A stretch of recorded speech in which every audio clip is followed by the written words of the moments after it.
gracias a todos por estar aquí.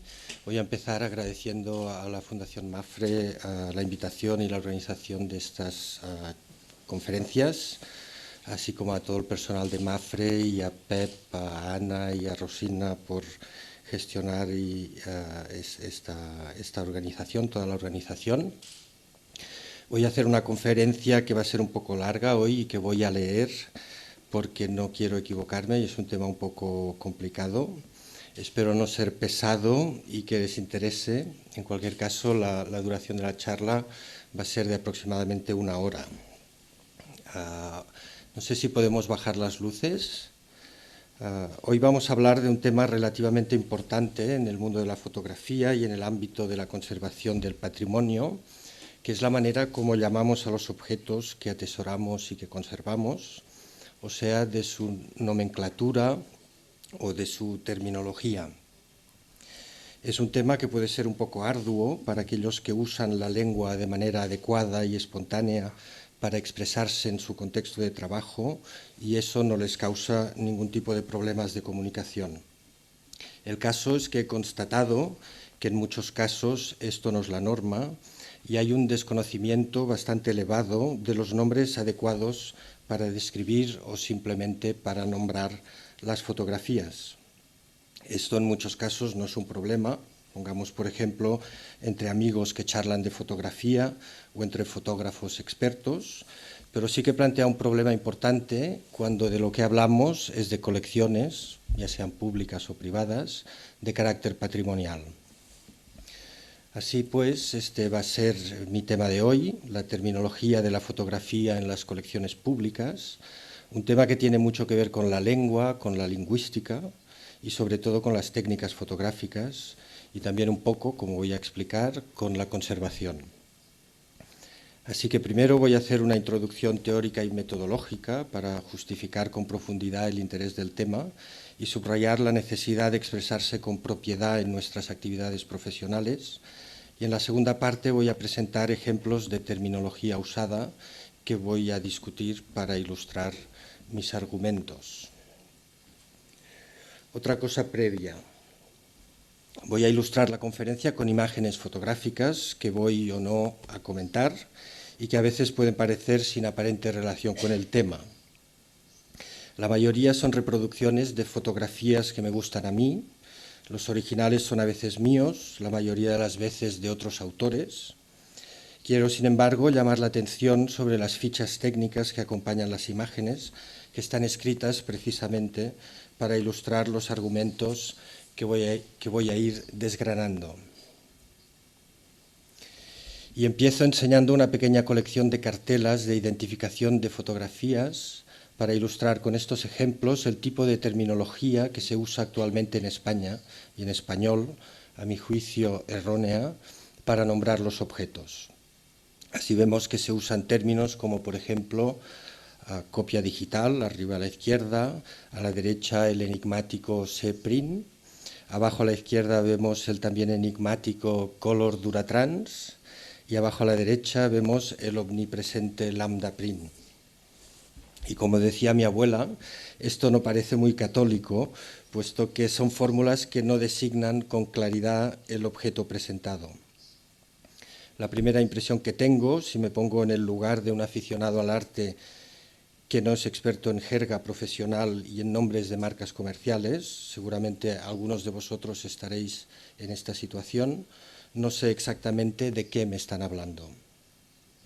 En segundo lugar, algunas de estas técnicas están escritas en inglés o usan nombres comerciales, lo cual me parece muy mal en los casos en que se trata de instituciones públicas españolas. ¿Y por qué este interés personal en llamar a los objetos por su nombre correcto? En mi caso, la necesidad viene de mi formación como conservador de fotografías. Como veis en esta síntesis de la metodología de la conservación del patrimonio, la primera etapa de nuestro trabajo consiste en el estudio del objeto. Es en esta primera fase, que a menudo se realiza en colaboración con historiadores y científicos, cuando se observa, se examina y se analizan los materiales que forman las fotografías, y es a partir de los resultados de esta primera investigación que se realiza la identificación técnica del objeto, un diagnóstico de su estado de conservación y una proposición de tratamiento. Evidentemente, durante el estudio del objeto, el conservador tiene que dialogar con el historiador y el científico, y a menudo también con documentalistas, archiveros o hasta con el artista o el fotógrafo creador en caso de que siga con vida. Y el problema es que no hay un vocabulario técnico normalizado al que acudir como referencia para designar las técnicas. Y un vocabulario común y preciso no solo sería deseable en las actividades del conservador, sino que también sería útil para facilitar las tareas a todos los técnicos que participan en la gestión de las colecciones y en las estrategias de conservación preventiva. Como he dicho, hay gente que no tiene problemas de expresión o de comunicación, y está muy bien. En determinadas circunstancias nos comunicamos usando el lenguaje coloquial o argot profesional y nos comprendemos. De eso se trata, de hecho, de entenderse.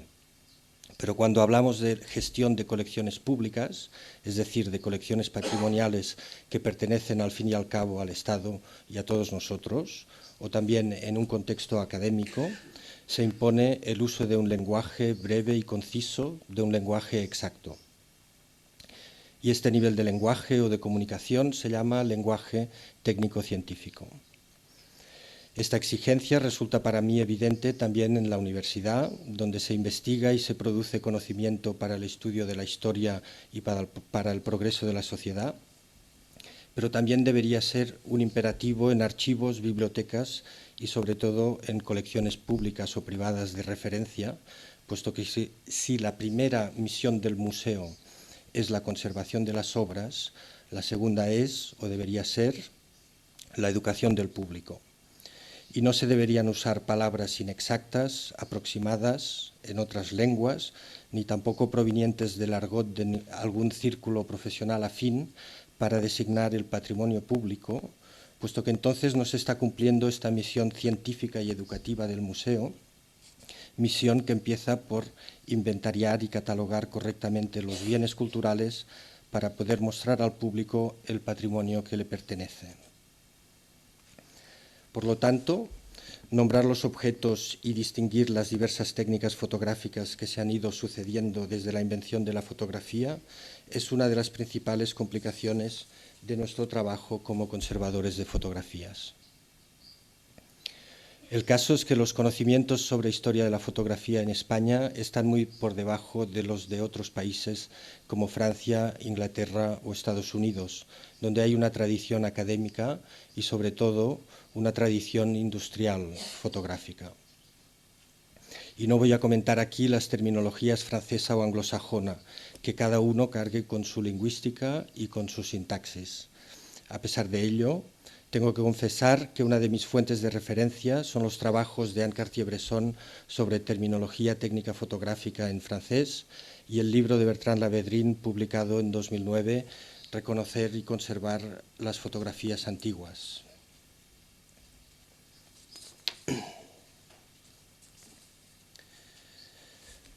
De hecho, la bibliografía de referencia es esencialmente extranjera, lo cual no nos ayuda mucho en el caso español. Tenemos material alemán con Joseph Maria Eder para la historia de los procesos antiguos, historiografía americana, por ejemplo, toda la documentación salida de los laboratorios de investigación de la empresa Eastman Kodak, aquí representados por un texto de su director, el doctor Kenneth Mies. Tenemos literatura francesa con los autores ya citados y el compendio de física y química fotográfica de Glafkides, o más recientemente bibliografía inglesa, por ejemplo, el trabajo sobre historia de la fotografía, sobre historia de las cámaras y sobre terminología técnica llevado a cabo por Brian Coe. En referencia a la bibliografía española, los tesoros de mi biblioteca respecto de la terminología son 3 obras. En primer lugar, el diccionario de la Real Academia de la Lengua, que al fin y al cabo es la referencia última de lo que es y no es correcto en español. En segundo lugar, la traducción española de la Enciclopedia Focal de Fotografía, yo tengo la edición de 1975, traducida por un doctor en ciencias físicas y por un ingeniero. Y en tercer lugar, tengo también una traducción al español de la enciclopedia fotográfica del doctor Rodolfo Namias, un italiano de 1935, también traducida por un doctor en ciencias físicas y químicas. Como podéis comprobar, ninguna de estas obras está escrita por un científico o por un industrial español. Por lo tanto, buscar nombres correctos en español para cada tipo de fotografía no es fácil. Tanto más cuando nos encontramos ahora mismo, bien empezado el siglo XXI, en un contexto de cambio fundamental en los procesos de producción y en las tecnologías de difusión de la imagen fotográfica. Algunos lo llaman momento de cambio de paradigma fotográfico, otros una nueva era de la ubicuidad de la imagen, y los dos conceptos me parecen ciertos. Pero lo cierto es que nosotros somos la generación que habrá vivido el fin de la fotografía analógica y, a mi entender, el inicio de la era de la imagen electrónica, que ha llegado, parece ser, para quedarse.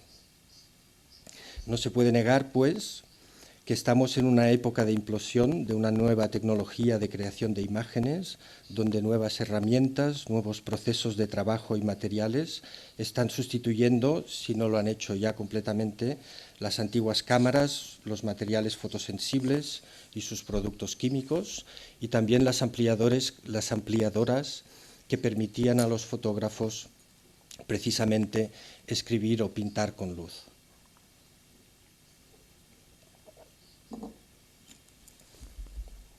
Al mismo tiempo, en estos últimos 20 años, hemos vivido una toma de conciencia sobre el valor histórico y estético de las fotografías originales, así como una apreciación en el mercado de los fotógrafos más significativos.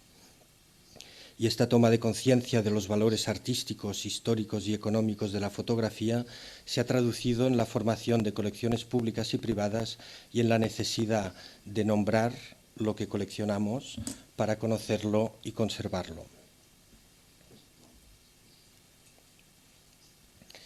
Y no hablo de la dificultad de designar con detalle y correctamente una determinada técnica histórica que puede ser desconocida para el gran público, sino de la dificultad de dar un nombre simple, exacto y coherente a los objetos que tendrían uno o varios caracteres comunes. Aquí, en estos ejemplos que os transcribo, tomados de exposiciones en instituciones públicas, me parece a mí que sus autores, queriendo informar al público de la técnica específica de creación del objeto, han olvidado ponerle un nombre genérico correcto y han fracasado en la misión educativa de su institución. De hecho, dudo que el 99% del público entienda realmente no solo la técnica de producción tal y como está expresada aquí, sino de qué tipo de objeto se trata.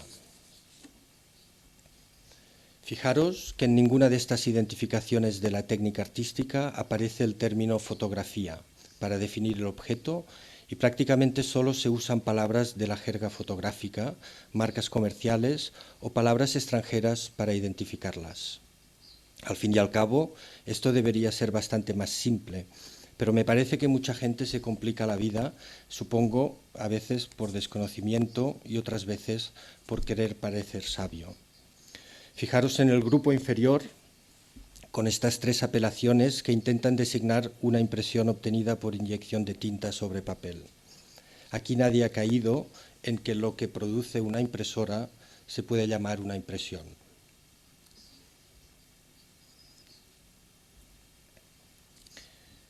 Como aquí, en esta ficha técnica para una fotografía de Paco Gómez, donde se habla de copia giclée, que como dijo Ryan ayer, es un término derivado de una estrategia comercial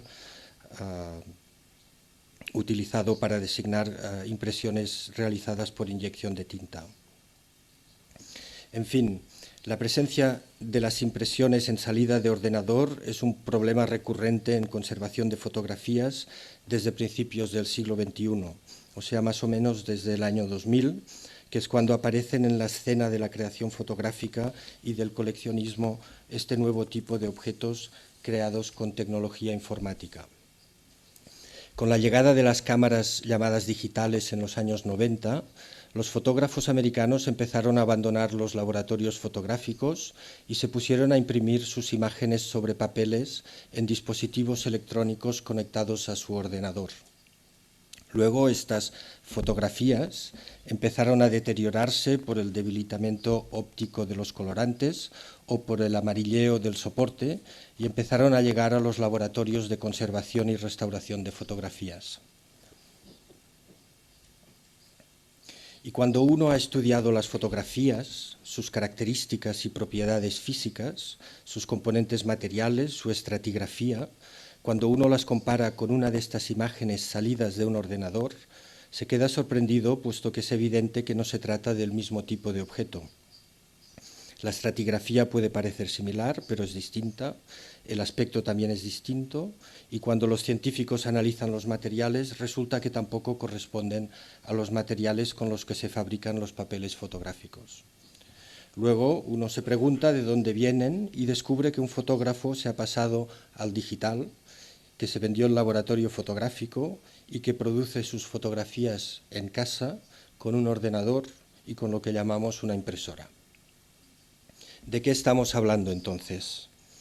De hecho, la observación con microscopio nos dice que se trata de imágenes creadas con gotas de tinta sobre papel y uno no tiene más remedio que decirse y aceptar que estos objetos, a pesar de que representan imágenes fotográficas, no son en sí mismos fotografías, puesto que no han sido creados por la luz sobre materiales fotosensibles, sino con puntos de tinta de los colores primarios, como si de puntillismo impresionista se tratara.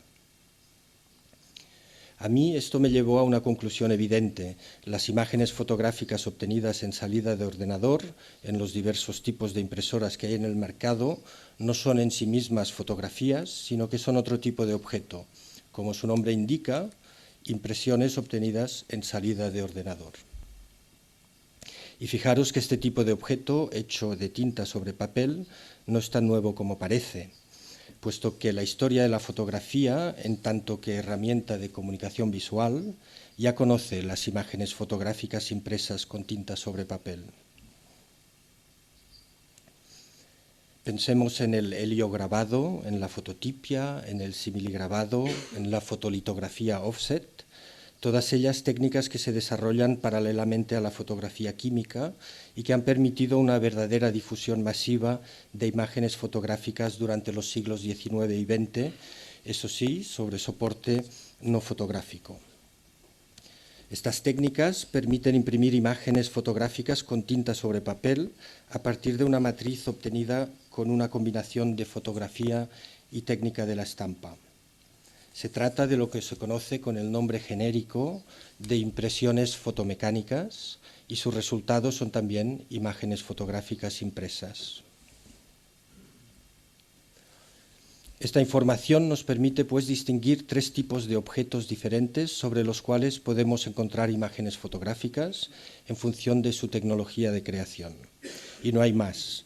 Son estos que veis en la tabla. Las fotografías, que como su nombre indica, son aquellas imágenes creadas por la luz sobre materiales fotosensibles. Las impresiones fotomecánicas, que son aquellas imágenes fotográficas impresas con tinta sobre papel a partir de matrices grabadas con imágenes fotográficas y impresas usando técnicas de la estampa. Y finalmente, las impresiones que a mí me interesa llamar electrónicas, que son aquellas obtenidas en una impresora conectada a un ordenador. Y estos son los términos que definen genéricamente las tres tecnologías, repito, que permiten materializar sobre un soporte gráfico las imágenes fotográficas. Y si uno quiere simplificar, designar de una manera clara las técnicas de producción de fotografías, puede usar estos tres términos simples, estando seguro de que no se va a equivocar.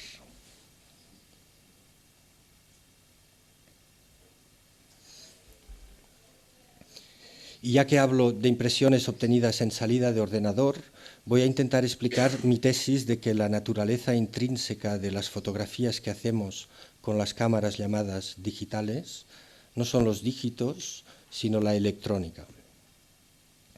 Por lo tanto, me parece pues que el término digital es una especie de abuso del lenguaje en el ámbito patrimonial, que lo usamos a nivel coloquial, pero que a nivel científico-técnico no es de uso correcto. De hecho, en la captura de la imagen en la cámara, el sensor transforma la luz en electricidad, en impulsos eléctricos que forman los bits, que a su vez, en base a operaciones matemáticas, se transforman en los píxeles de las pantallas y más allá, en las gotas de color sobre los soportes de impresión. Pero dígitos, yo pienso que a verlos no los hay. No sé si alguien los ha visto, porque los famosos unos y ceros, a mi entender, no son más que una representación gráfica de la presencia o ausencia de impulsos eléctricos. Así pues, me parece propio hablar de imagen electrónica, de fotografía electrónica, y me parece menos exacto, desde el punto de vista técnico o científico, hablar de imagen o de fotografía digital. Es más, en Estados Unidos, que es el país líder en este tipo de tecnología, en las sociedades científicas y foros de discusión industriales se habla casi exclusivamente de electronic imaging, o sea, de imaginería electrónica, y no de fotografía digital o de imagen digital. En fin, esto que estáis viendo aquí, ahora proyectado, además de ser una fotografía de mi hijo Tomás, es una imagen electrónica.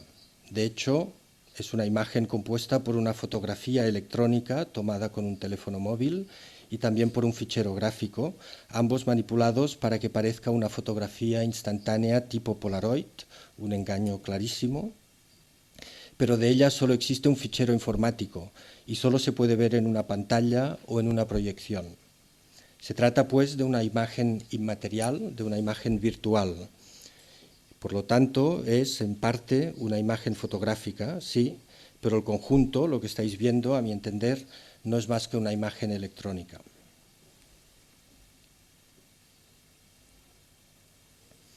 En fin, bueno, pues llegados a este punto, ya tenemos 4 términos genéricos que nos permiten nombrar las 4 grandes familias que permiten producir imágenes fotográficas.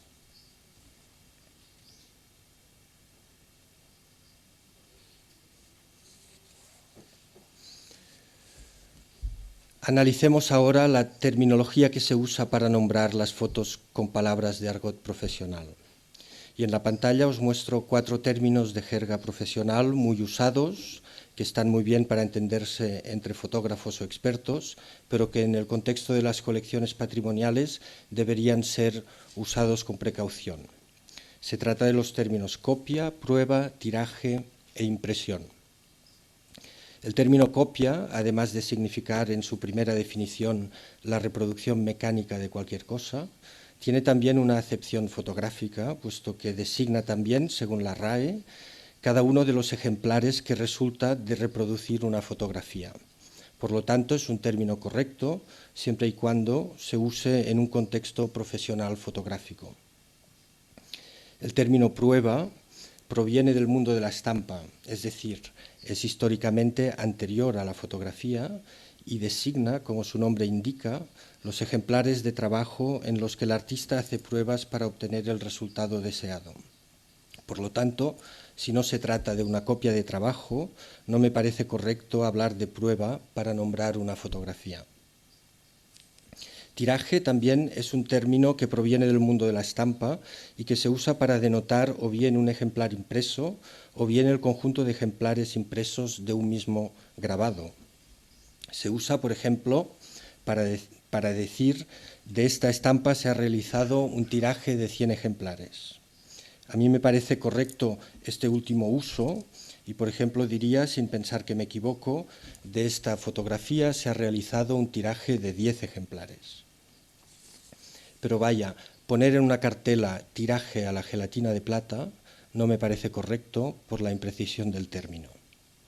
Y finalmente, la palabra impresión no debería usarse para designar una fotografía porque, como su nombre indica, implica una presión, un contacto, que en fotografía no tiene lugar, puesto que es la luz la que forma la imagen latente que luego se revela químicamente. Y os explico la anécdota de que el diccionario de la Real Academia de la Lengua incluye la acepción impresión digital en la entrada impresión, y lo que dice la definición de impresión digital, según el diccionario, es la huella que deja el dedo al presionar sobre cualquier superficie. O sea que impresión digital es esto. Así pues, según estas definiciones, parece que estos de estos cuatro términos, el único estrictamente correcto o aceptable al hablar de fotografías sería el término de copia, que sería correcto usar cuando nos encontramos en un contexto de comunicación adecuado. Y dicho esto sobre los términos de argot para designar las fotografías, y después de haber analizado los términos científicos correctos, ahora vamos a analizar, por si se quiere ser más explícito, que no tiene por qué ser obligatorio o necesario, la terminología que usamos para nombrar el proceso fotográfico. En cierto modo, podemos intentar imitar la nomenclatura binominal usada en ciencias naturales, es decir, especificar la clase dentro del género como si de un árbol taxonómico se tratara. Y voy a hablar de tres casos. En primer lugar, lo que llamo los tipos, es decir, todos aquellos nombres compuestos que terminan por la palabra tipo, como daguerrotipo, ambrotipo, cianotipo. Después voy a analizar el caso de uno de los procesos industriales más usados en el siglo XX, el proceso al gelatino-bromuro de plata. Y finalmente voy a hablar de cómo nombrar, abandonando los nombres de marca, las fotografías en color. Sobre los nombres que usan el sufijo tipo, que designa un ejemplar característico de una especie, tengo que decir que a pesar de no considerarlos ideales, por falta de definición, por no ser muy explícitos, no puedo permitirme cuestionarlos. Pero pienso que llamar a una fotografía solamente ambrotipo no deja de ser una forma de argot profesional que no designa correctamente el objeto. Por lo tanto, yo tengo tendencia, en los casos en que la identificación de la técnica sirve como nomenclatura de catalogación, a usarlo como segundo término, poniendo primero fotografía y entre paréntesis ambrotipo, que es una palabra que al fin y al cabo designa una especie de fotografía. Lo mismo ocurriría con un cianotipo, que también es una forma de fotografía, y por analogía también propongo hacer lo mismo con las impresiones fotomecánicas, con esta curiosa imagen de Madrid, del Madrid de finales del 19, y con las impresiones electrónicas.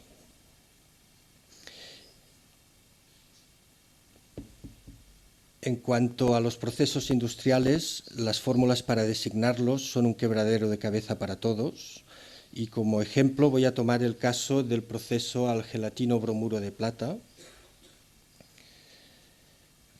Esta lista muestra algunos de los términos erróneos usados actualmente. Yo no me los he inventado, los he encontrado en cartelas de exposiciones. El primero, simplemente bromuro, es un término que aparece en algún diccionario fotográfico y que curiosamente es también usado repetidamente por un museo catalán. Y yo me pregunto qué es lo que comprende el público cuando ve este término de argot fotográfico, puesto que es una apelación errónea, ya que bromuro, según el diccionario de la RAE, es otra cosa que una fotografía.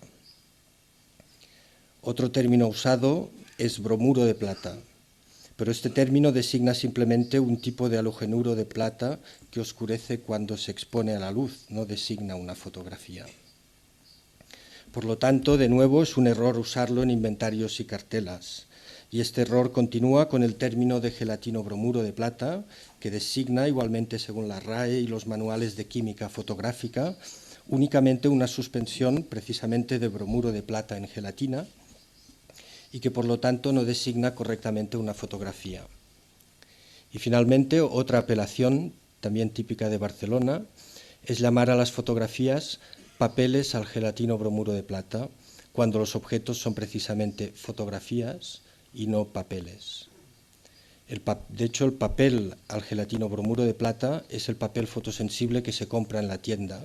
Una vez se ha usado para producir un positivo fotográfico, ese papel se convierte en una fotografía y es con ese nombre que debería catalogarse. Y para acabar este caso, quería pedir a todos que no uséis el término gelatina de plata. A mí me pone los pelos de punta porque es una aberración química, ya que la gelatina, que es una proteína animal, no puede ser de plata, que es un metal. Este nombre es de hecho una mala traducción del término inglés gelatin silver print, que se traduce libremente como copia o fotografía a la gelatina de plata, y esto cuando no se dice simplemente gelatina de plata sin más. Pero bueno, los anglosajones ya se espabilarán ellos mismos con sus términos y su sintaxis. En español tenemos unas normas gramaticales que nos impiden hablar incorrectamente. Yo entiendo que aquí se quiere decir que hay una fotografía, una emulsión de gelatina y un material que forma la imagen, que son partículas de plata. Digámoslo pues bien dicho, de una vez por todas, fotografía a las sales de plata con emulsión de gelatina. Esto sería una fórmula posible a la que no estamos acostumbrados porque es larga, pero que no es incorrecta. Y como veis, he introducido en esta fórmula que acabo de decir una manera nueva de designar un grupo de fotografías, esta apelación a las sales de plata, que es una manera muy poco usada en España o en español y que a mí me parece ejemplar por su vocación didáctica. Este sistema, esta manera, se usa profusamente en Francia desde hace tiempo. Allí dicen sin problema photographie argentique, o sea, fotografía argéntica, o photographie au sel d'argent, para designar fotografía a las sales de plata, para designar todos los procesos fotográficos donde el material fotosensible, indistintamente del aglutinante o del soporte usados, son las sales de plata. Esta es, pues, otra opción, el uso de los términos que designan los sistemas fotosensibles existentes en fotografía, que son 3 y no hay más. Las sales de plata, es decir, los halogenuros de plata, el cloruro, el ioduro y el bromuro de plata, usados en prácticamente todos los procesos fotográficos, salvo los que voy a citar a continuación, que son las sales de hierro para producir cianotipos y cuando están combinadas al platino, los platinotipos, y los coloides bicromatados, que es una suspensión de pigmentos en un coloide que contiene bicromato de potasio. Este sistema que se ha usado para la preparación de papeles fotosensibles al carbón y a la goma bicromatada. Y así podríamos decir, por ejemplo, que la fotografía que se ve en el centro de la imagen, es una fotografía a las sales de plata o una fotografía argéntica y no nos estaríamos equivocando. O esta otra, que es una fotografía a las sales de hierro y platino. Y por último, que esta es una fotografía a los coloides bicromatados. Y usando estos términos estamos siendo concisos, no estamos cometiendo ningún error y estamos denominando y clasificando correctamente las fotografías.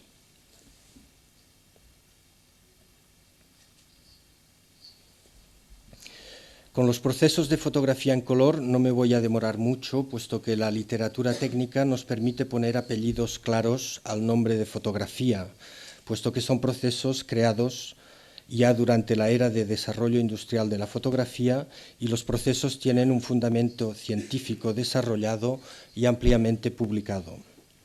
Aquí no tenemos un nombre de tipo establecido, sino que el problema con el que tenemos que lidiar es más bien la popularización de nombres de marca como nombres genéricos. Así conocemos 5 procesos de producción de fotografías en color. El más antiguo es el autocromo, que es un nombre comercial, pero su uso es engañoso y puede esconder errores, puesto que no todas las fotografías en color de este tipo son de la marca Autocrom. Tenemos también los Dufaycolor, los Finlaycolor y más recientemente el Polacolor de Polaroid. Lo que comparten todas estas marcas son dos características. La primera es que la imagen en color se forma a partir de la síntesis aditiva de las distintas longitudes de onda, y la segunda es la presencia de una red o trama de filtros de colores primarios que forma la imagen a la vez cuando se expone la placa y cuando se mira la imagen con luz transmitida. Y aquí confieso que no sé cómo llamar correctamente a estas fotos, quizá porque no estoy acostumbrado, o quizá porque el nombre de marca no me convence, pero los términos de fotografía de síntesis aditiva o fotografías de red tampoco. Digamos que este proceso forma parte de mis dudas. No todo está tan claro como parece. A continuación aparece por orden cronológico el proceso de revelado cromógeno, lo que los americanos llaman CPRINT, que es la abreviación de Chromogenic Print, que designa las fotografías en color reveladas químicamente, en las que la materia colorante se forma durante el revelado. Llamar a estas fotos CPRINT parece evidentemente incorrecto en español, de igual manera que me parece incorrecto llamarlas lambda print, que es el nombre de la máquina o tiradora que los realiza en la actualidad. Y Ryan Boatwright ya habló ayer de este tipo de máquinas. Después vienen los famosos dye transfer, los Cibachromes y los Polaroids, todos ellos nombres de marca muy implantados en el imaginario fotográfico. Erradicarlos o no usarlos para sustituirlos por la apelación técnico-científica implica un cierto riesgo, porque en España no estamos acostumbrados, pero en otros países se usa esta terminología técnica precisamente para evitar el uso generalizado de un nombre de marca que puede esconder errores o el uso de productos similares fabricados por otros industriales. Y aquí veis, en la fotografía de arriba a la derecha, a Jean-Paul Gandolfo, que es un profesor y fotógrafo francés, que es un especialista en técnicas antiguas, que todavía practica esta técnica rara del dye transfer. El dye transfer, como su nombre indica, en español debería llamarse fotografía obtenida por transmisión y absorción de colorantes. Y de hecho el dye transfer, aunque considerado una fotografía, es de hecho una técnica de impresión fotomecánica. Las matrices de impresión son fotográficas, aquí las veis, son negativos fotográficos, pero el soporte que recibe la imagen no es fotosensible, sino que es un mero receptor de tinta aplicada con un rodillo que veis encima de la mesa al final de la imagen. En fin, el Cibachrome debería llamarse fotografía obtenida por blanqueo de colorantes. En este caso no es un Cibachrome, es ya una copia realizada después de la compra de Ciba por Ilford, y por lo tanto el nombre de marca ya es Ilfochrome. Y los Polaroids deberían llamarse fotografías obtenidas por absorción de colorantes. Yo personalmente recomiendo, es difusión de colorantes, lapsus. Fotografías obtenidas por difusión de colorantes. Yo personalmente recomiendo estas últimas apelaciones, y si se conoce el nombre de marca del producto, lo pondría entre paréntesis a continuación. Por ejemplo, como en esta ficha técnica que veis aquí, se dice fotografía obtenida por difusión de colorantes, entre paréntesis, Polaroid SX70. Esto me parece a mí una identificación muy correcta. Identificamos el objeto, la técnica y el fabricante del producto.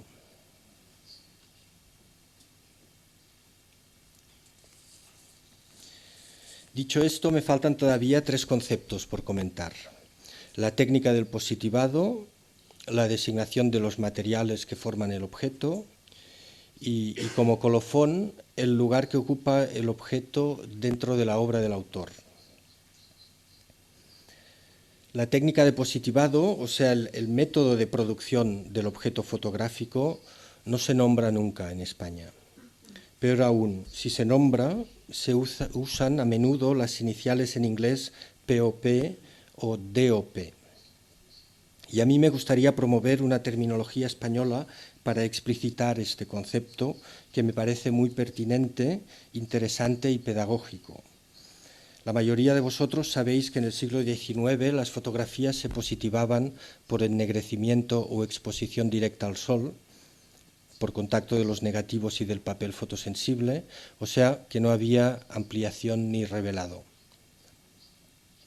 En el siglo XX aparece el revelado químico y este progreso cambia la práctica fotográfica y también las características estéticas de los positivos.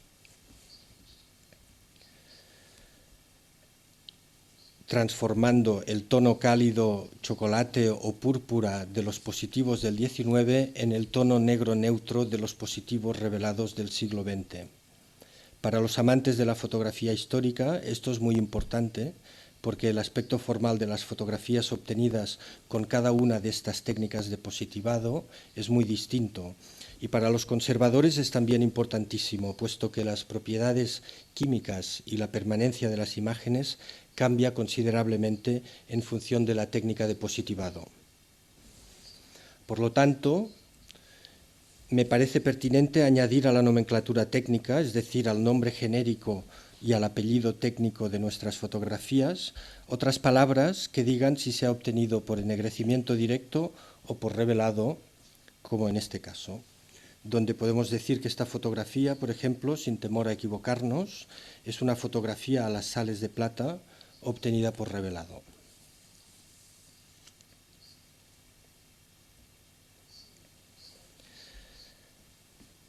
Todavía nos falta, sin embargo, nombrar los materiales que forman el soporte y la emulsión de la imagen fotográfica.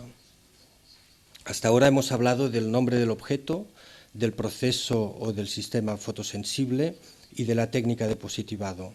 Y llegados a este punto me parece casi natural añadir el nombre de los materiales que forman la estructura de la fotografía. Fijaros en estos dos ejemplos que ya llevan un nombre bien desarrollado. Esta sería, por ejemplo, una fotografía a las sales de plata obtenida por ennegrecimiento directo sobre papel alcolodión, entre paréntesis, papel leptográfico, que es su nombre comercial. O esta, que no se ve, no quiere salir, sería una fotografía de revelado cromógeno sobre papel a la gelatina, entre paréntesis, lambda print. Y bueno, como no podemos eternizarnos con más ejemplos y pienso que mi propuesta ya queda relativamente clara, o eso espero, voy a acabar esta charla cambiando el tema de la identificación de las técnicas por el de la terminología relativa al lugar y a la importancia que ocupa cada ejemplar de una fotografía en el conjunto de la obra de un autor. Como muy bien sabemos todos, la fotografía es un medio de expresión y de comunicación esencialmente reproductible y lo normal es que de un negativo único se realicen uno o varios ejemplares de la imagen positiva, ya sea producidos con un mismo proceso o a lo largo de la vida del fotógrafo con procesos distintos. Eso crea a la vez una cierta riqueza y también una cierta confusión en cuanto a la manera de designar y valorar cada una de estas generaciones o tipos de copias. Para distinguir las distintas cualidades que posean estas fotografías, existen estos términos que voy a comentar rápidamente. Fijaros que aquí pienso que se puede usar indistintamente el término de fotografía o el término de argot copia en su acepción de ejemplar fotográfico, que como he dicho antes es un término de jerga profesional y me permito usarlo aquí porque estamos dentro de una información complementaria a la identificación de la técnica que sí debería llevar el término de fotografía. Asimismo, como complemento a la técnica, copia implica ya una multiplicidad de ejemplares, lo cual es ya en sí una información adicional interesante.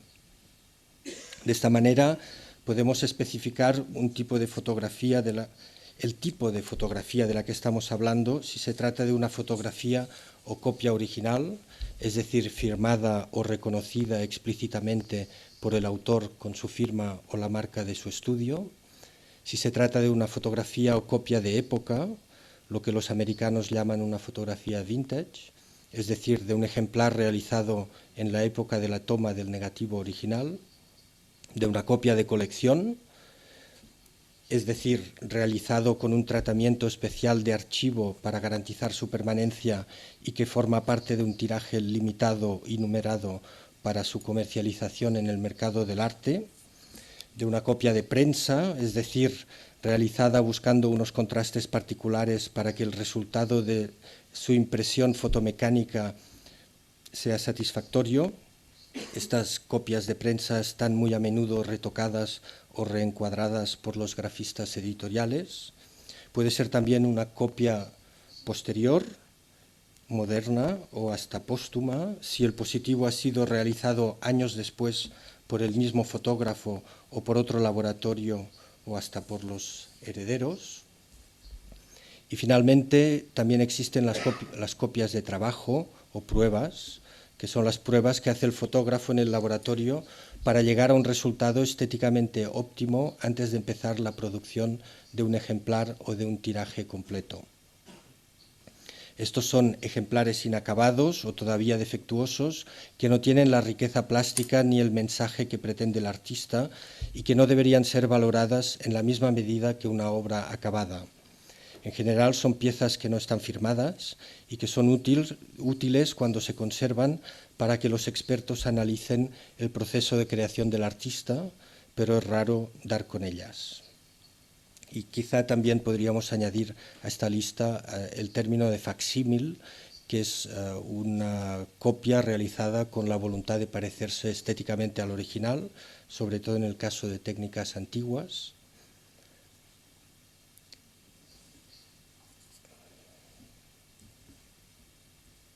Dicho esto, voy a acabar ya rápidamente mi charla, simplemente recordando estas tres grandes familias de producción de imágenes fotográficas sobre soporte material: la fotografía misma, la impresión fotomecánica y la impresión en salida de ordenador, a mi entender correctamente llamada impresión electrónica. Distinguir estos tres tipos de objetos para poderlos entender, apreciar, ordenar y conservar me parece a mí que es la asignatura pendiente más urgente que deberíamos corregir en la gestión de nuestro rico patrimonio fotográfico español. Sinceramente, pienso que si en los inventarios, catálogos y fichas de identificación de las fotografías clasificáramos las imágenes fotográficas en estos tres grandes grupos, sería un gran progreso que aportaría nuevas luces a la historia de la fotografía y nos ayudaría a estudiar y preservar el legado fotográfico. Añadir los apellidos técnicos a estos nombres genéricos es evidentemente una mejora, pero que no me parece indispensable si no es a nivel de especialista. Me parece preferible ceñirse a lo esencial, si se hace correctamente, que añadir términos inexactos o incorrectos a continuación que pueden comportar confusión o el riesgo de la pérdida del objeto.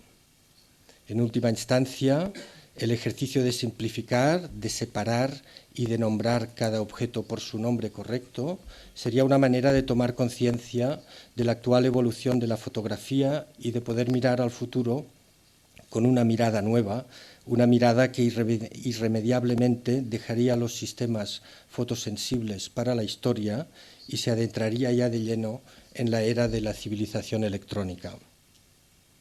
Y con esto acabo. Muchas gracias por vuestra atención. Quedo a vuestra disposición para algún comentario. Gracias.